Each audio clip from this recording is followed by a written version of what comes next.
What is up, Baggies fans, football fans and sports fans in general, to another video on the channel. And today we're going to be talking about the owner of West Bromwich Albion, Shilen Patel, and why really he is the saviour of our football club. Now, to get an understanding of what I mean by saviour, we need to roll back to before he took over and the unfortunate purchase of West Bromwich Albion in 2016 by a certain Guochuan Lai. Now, Guochuan Lai purchased, obviously, West Brom, as I said, for £200 million through a company called Yunyi Gukai Shanghai Sports Development. Initially, fans were promised stability, progression, and even Premier League consolidation. Instead, they got an absentee ownership and a long-term mismanagement. It started so well. We were promised free drinks. He had a video where he was talking to us as fans, promising all this. And it was all just smoke and mirror. He rarely, if ever, appeared at matches. He had no operational presence in the UK. The club was run by proxy and by emails, with key decisions either delayed or disconnected from the day-to-day football reality. Boardroom leadership weakened, executives came and went, and accountability all but vanished. But the really worrying thing was the financial situation at West Bromwich Albion. In 2021, it emerged that Lai had borrowed £4.95 million and more from the club to fund his other business interests. The loan was due to be repaid in 2022. It wasn't, and it still hasn't. Another £2 million disappeared to a related party with no clear explanation. And then an absolute gigantic loan was taken out with stupidly high interest rates against MSD Holdings, a US-based finance firm, and it was secured by reports against the Hawthorns itself. Now, how dangerous is that? If he wouldn't have, paid up that loan, this MSD Holdings would have had the Hawthorns. They could have named it whatever they want, done whatever you want. Bearing in mind this ground, it's coming up to our anniversary this year of how long we've been there. We nearly lost it. Not only did we nearly lose our football club, we nearly lost the ground. Beggars belief, that is. The club was bleeding money, reliant on player sales, and lacked any substantial model for growth. All the while, the football was drifting. 6 managers in 6 years, no consistent recruitment strategy, no clear playing philosophy from the academy up. Morale among the supporters and staff was an all-time low. As Albion slipped further into the Championship table, protests began outside the stadium. Banners were raised. The shareholders for Albion Group began pressuring for transparency and change. The fans didn't just want results, they wanted their club back. The 23-24 season started with symmetry, but something was brewing behind the scenes. Shilen Patel was watching, learning and preparing. By late 2023, the club was essentially unsellable to most, saddled with debt, hamstrung by mistrust, and still owed money by its owner. But to Patel, it made it a rare opportunity, not to flip a business, but to rebuild a legacy. And this is where his true story begins with Albion. So let's talk about Shilen Patel. Shilen Patel was born in June 1980 in Tampa, Florida, but his family roots stretch further to Zambia, where his father, Dr. Kiran C. Patel, was born and raised before becoming a renowned cardiologist and serial entrepreneur in the US. Dr. Patel made his fortune in healthcare, notably buying and scaling WellCare into a powerhouse before selling it for over $200 million in 2002. But Shilen wasn't content to follow that path laid before him. He forged his own. He graduated from Babson College in 2002 with a degree in business administration. 10 years later, he earned a dual MBA from Columbia University and a London Business School, building a foundation in both the US and European business practices. He launched Visionary Healthware, which he later sold in 2011, and then founded Health Axis Group, a Tampa-based healthcare tech firm, where now he serves as CEO. Healthcare Access provides data-driven solutions to insurers and care providers, focusing on efficiency and value, not just profit. Outside the health tech, Shilen's interest expanded. Co-founder of the Thai Tampa Bay Angel Fund, backing entrepreneurs, trustee of the University of South Florida, and chairman of the Community Empowerment Lab, launched in 2019. Patel is married and has 3 young children. As a family, they've supported causes from Children's Hospital to cultural institutions, including raising over $600,000 for the Glazers Children's Museum in a single night.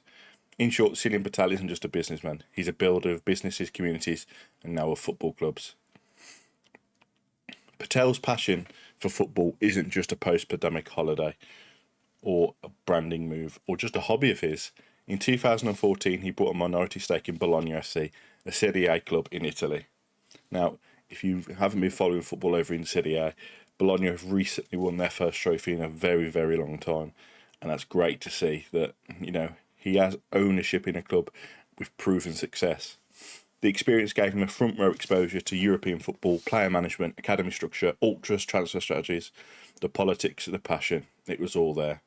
He saw firsthand how clubs could be rebuilt with proper governance, data-led strategy, and deep respect for the history. He also saw how dangerous absentee ownerships and short-term thinking could be, lessons he carried into West Bromwich Albion. At the same time, Shilen was growing increasingly uncomfortable with many football clubs were being run. Too many takeovers were led by hedge funds or faceless groups, interested only in flipping assets or TV rights. For him, club ownership needed to mean more. It had to reflect the community, identity and long-term stewardships.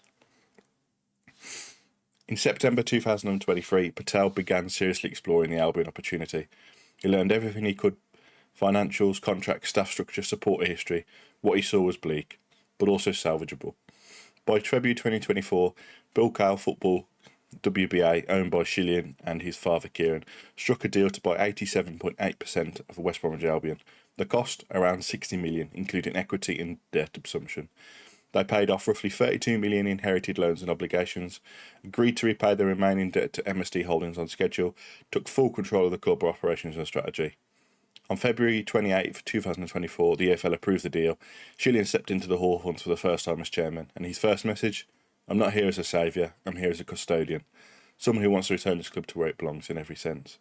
He emphasised trust, transparency, collaboration and stability. No bravado, no PR spin, just a clear-eyed promise to rebuild from the bottom up. Now, the key word I want to point out there is custodian. He didn't come in saying he owns it, he didn't come in saying he's controlling it. He come in saying he's a custodian, someone that looks after the club. He knows that he doesn't own the club. He knows that, all he really is somebody that, helps pay the bills. The fans own the club. And he didn't come in saying he was better than that. He come in saying he was a custodian. He's already been to so many games and so much more than our previous owners. He's upgraded the ground, the training academy. He's putting faith in young managers and young players and letting people run the club as it should be done. It is so good to see that finally we have somebody in control of the club that knows how to win and how to get results. And it's just great to look forward to for West Bromwich Albion now. And I'm so glad that he is in charge and is running the club for us. The first challenge that Patel really tackled was stability. Paying off debts, reassuring staff and putting professional systems in place. This was just a foundation. He brought in new leadership, invested in data infrastructure and committed to long-term player development. He made it clear the club needed elite standards from the top to the bottom. This included refreshing the coaching setup, and in summer 2025, Patel appointed Ryan Mason as head coach, citing his work as spares, his values and his vision.